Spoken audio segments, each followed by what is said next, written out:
Hey guys, welcome back to my YouTube channel. Hope you guys are doing well. So, ഈ video എന്ന് വെച്ച് കഴിഞ്ഞാൽ തമ്മിൽ കണ്ടതുപോലെ സർപ്രൈസ് വിസിറ്റ് ഭയങ്കര ഫ്രഷ് ആയിട്ടുള്ള ഐറ്റാണ് സർപ്രൈസ് വിസിറ്റ്. അതായത് രണ്ട് വർഷം കൂടിയിട്ടാണ് ഞാൻ വീട്ടിൽ വരുന്നത്. ആൻഡ് എൻ്റെ വീട്ടിൽ ആർക്കും അറിയത്തില്ലായിരുന്നു വരുന്നത്.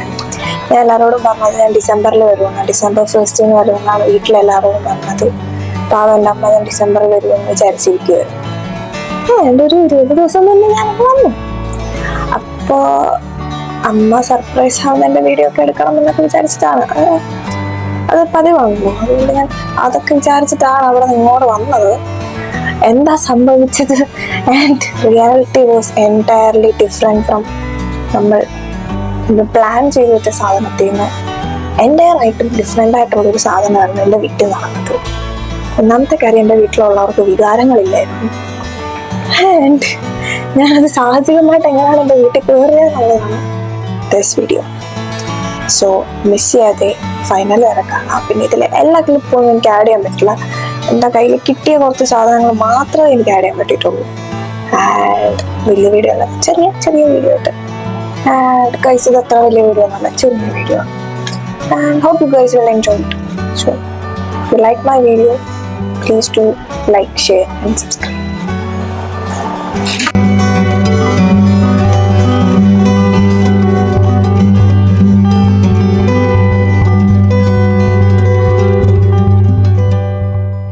അപ്പം നമ്മൾ 20th മോർണിംഗ് രാവിലെ പെട്ടിങ്ങിടക്കൊക്കെ ആയിട്ട് വീടിൻ്റെ വെളിയിൽ നിൽക്കുകയാണ്. പാർച്ചേച്ചി വരാൻ വേണ്ടി. പാർച്ചേച്ചിയും ഫ്രണ്ട്സും കൂടാണ് എന്നെ എയർപോർട്ടിൽ കൊണ്ടുപോയത്.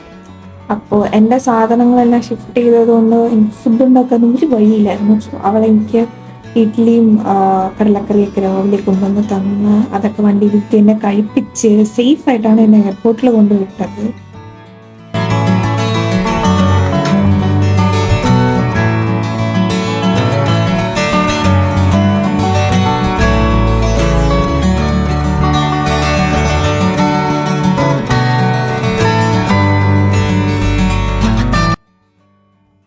ഓൾറെഡി ഓൺലൈൻ ചെക്ക് ഇൻ ചെയ്തിരുന്നുണ്ടോ? ഒത്തിരി ക്യൂ ഒന്നും നിൽക്കണ്ടായിരുന്നു, ജസ്റ്റ് ബാഗ്സ് അവിടെ കൊടുത്താൽ മതിയായിരുന്നു.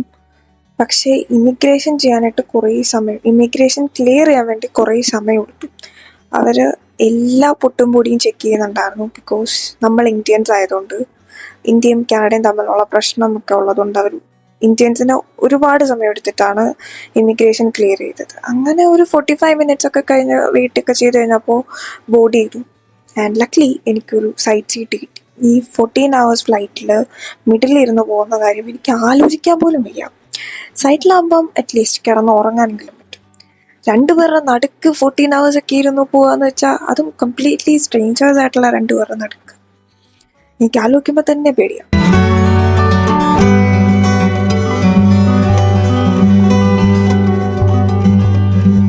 അഗെയിൻ ഒരു 30-45 minutes ഫ്ലൈറ്റ് സ്ലോലി മൂവ് ചെയ്യാൻ തുടങ്ങി. ആൻഡ് ഫൈനലി നമ്മൾ പറക്കുകയാണ് ഗൈസ്. ഫ്ലൈറ്റ് ടേക്ക് ഓഫ് ചെയ്തിരിക്കുന്നു. ഈ എയർപോർട്ട് ഇരിക്കുന്നത് സിറ്റിയുടെ നടുക്കാണ്. അതുകൊണ്ട് തന്നെ അവിടുത്തെ ടേക്ക് ഓഫും ലാൻഡിങ്ങും ഒക്കെ നമുക്ക് ഫ്ലൈറ്റിൽ നിന്ന് കാണാൻ വേണ്ടിയിട്ട് നല്ല രസമാണ്. ആൻഡ് ഞാൻ പോയ അന്ന് അവിടെ ഭയങ്കര മഴയായിരുന്നു. രാവിലെ തൊട്ട് മഴയും മഴക്കാറുമായിരുന്നു. അതുകൊണ്ട് ഒന്നും കാണാൻ പറ്റിയില്ല, ഫുള്ള് മൂടൽമഞ്ഞാണ്. പിന്നെ നമ്മൾ കുറച്ച് പൊക്കത്തിലായി കഴിഞ്ഞപ്പോഴത്തേക്കിനും ഫ്ലൈറ്റ് ഒന്ന് സ്റ്റേബിളൊക്കെ ആയി കഴിഞ്ഞപ്പം ഫുള്ള് ആകാശം മാത്രമേ കാണാനുള്ളൂ. അപ്പം നല്ല വെട്ടവും വെളിച്ചമൊക്കെ ആയി, ഭയങ്കര സൺലൈറ്റ് പോയി. പിന്നെ ഞാൻ ഈ മൂവിയൊക്കെ കണ്ട് കുറച്ച് നേരം അങ്ങനെ ഇരുന്നപ്പോൾ എനിക്ക് ഫുഡ് കൊണ്ട് തന്നു. ഫുഡും കഴിച്ച് ഒന്ന് ഉറങ്ങി എഴുന്നേറ്റപ്പോഴത്തേക്കിനും ഞാൻ അറ്റ്ലാന്റിക് ഓഷ്യൻ്റെ മുകളിലായിരുന്നു പറഞ്ഞു. ഈ സംഭവമാണ് എനിക്ക് ഫ്ലൈറ്റിൽ ഏറ്റവും ഇഷ്ടപ്പെട്ട. ഫുൾ ടൈം ഞാൻ ഇത് നോക്കിക്കൊണ്ടിരിക്കുകയായിരുന്നു. അങ്ങനെ ആകാശം നോക്കിയിരുന്ന എനിക്ക് അവർ വീണ്ടും ഫുഡ് കൊണ്ട് തന്നു. ഫുഡ് അത്ര പോരായിരുന്നു, പക്ഷേ കുഴപ്പമില്ല. അങ്ങനെ നമ്മൾ 14 മണിക്കൂറിന് ശേഷം ഭൂമിയിലേക്ക് തിരിച്ചെത്തിയിരിക്കുന്നു ഗൈസ്. നമ്മൾ ഭൂമിയിൽ ലാൻഡ് ചെയ്തിരിക്കുന്നു. ഇവിടെ വരെ എല്ലാം വളരെ സ്മൂത്തായിരുന്നു, എല്ലാ പ്രോസസ്സും വളരെ സ്മൂത്തായിരുന്നു. പക്ഷേ ഇവിടെ നിന്ന് അങ്ങോട്ട് അത്ര സ്മൂത്ത് അല്ലായിരുന്നു. ഇവിടെ നിന്ന് അങ്ങോട്ടാണ് എല്ലാ കൺഫ്യൂഷൻസും തുടങ്ങുന്നത്. എൻ്റെ ഫ്ലൈറ്റ് ഡിലേ ആയി. ഫ്ലൈറ്റിൽ നിന്ന് അനൗൺസ് ചെയ്തത് ഫ്ലൈറ്റ് ഓൺ ടൈം ആണെന്ന്. പക്ഷേ എയർപോർട്ടിൽ ഇറങ്ങിക്കഴിഞ്ഞപ്പോഴാണ് അവർ പറയുന്നത് ഫ്ലൈറ്റ് ഡിലേ ആയി.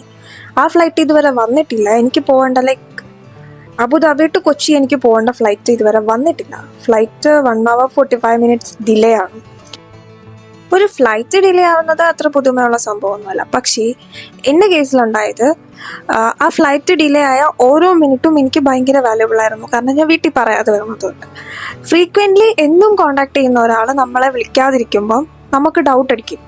അതും ഓൾമോസ്റ്റ് ഒരു ദിവസം ഫുള്ള് വിളിക്കാതിരിക്കുമ്പോൾ നമുക്ക് എന്തായാലും ഡൗട്ട് അടിക്കും. അതാണ് എൻ്റെ കേസിൽ വന്നത്.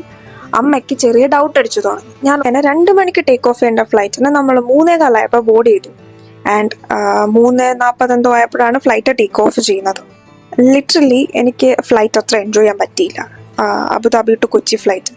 കാരണം ഫ്ലൈറ്റ് ഡിലേ ആയപ്പോൾ തന്നെ എൻ്റെ കയ്യിൽ നിന്ന് പോയി. പിന്നെ ഇത്രയും ട്രാവൽ ചെയ്ത് വന്നിട്ട് എയർപോർട്ടിൽ വെറുതെ കുത്തിയിരിക്കുക എന്നുള്ളത് അതിലും വലിയ ടാസ്ക് ആയിരുന്നു. ആൻഡ് അമ്മയ്ക്ക് എന്നെ ഡൗട്ടുണ്ട് എന്നുള്ള സംഭവം അതും എനിക്ക് ഒരു എൻ്റെ മൈൻഡ് കുറച്ച് ഡാർക്കായി. സോ എനിക്ക് ഫ്ലൈറ്റ് അത്ര എൻജോയ് ചെയ്യാൻ പറ്റിയില്ല. അതുകൊണ്ട് തന്നെ എയർ അറേബ്യയിൽ നിന്ന് എടുത്ത ഒരു ക്ലിപ്പ് പോലും എൻ്റെ കയ്യിലില്ല. അത് ഇതെനിക്ക് ഫുഡ് തന്നു, അതിൻ്റെ ക്ലിപ്പില്ല, ഒന്നുമില്ല എൻ്റെ കയ്യിൽ. എയർ അറേബ്യയിൽ നിന്ന് എടുത്തതായിട്ട് ഒരു ക്ലിപ്പും ഇല്ല. ജസ്റ്റ് കൊച്ചി ലാൻഡ് ചെയ്യുന്ന സമയത്ത് എടുത്ത് വെച്ചിരിക്കുന്ന ഈ കുറച്ച് ക്ലിപ്സ് അല്ലാതെ ഒന്നും എൻ്റെ കയ്യിലില്ലായിരുന്നു. സോ ഗൈസ്, എൻ്റെ വീട്ടിൽ ചെന്നിട്ടുള്ള വീഡിയോസും കൂടെ ആഡ് ചെയ്യുമ്പോൾ, ലൈക്ക് റിയാക്ഷൻ വീഡിയോസും കൂടെ ആഡ് ചെയ്യുമ്പം ഈ വീഡിയോയുടെ ലെങ്ത്ത് അറൗണ്ട് 15-16 മിനിറ്റ്സ് വരും. So I don't want to go that long. അപ്പോൾ ഞാൻ വിചാരിച്ചു ഇതിനെ സ്പ്ലിറ്റ് ചെയ്ത് രണ്ടാക്കാം. അതുകൊണ്ട് ഞാൻ ഈ വീഡിയോ ഇവിടെ വെച്ച് വൈൻഡ് അപ്പ് ചെയ്തിട്ട് the next video will be like എൻ്റെ വീട്ടിൽ ചെന്നിട്ടുള്ള റിയാക്ഷൻസ് ആയിരിക്കും. So thank you for watching and stay tune for the next one.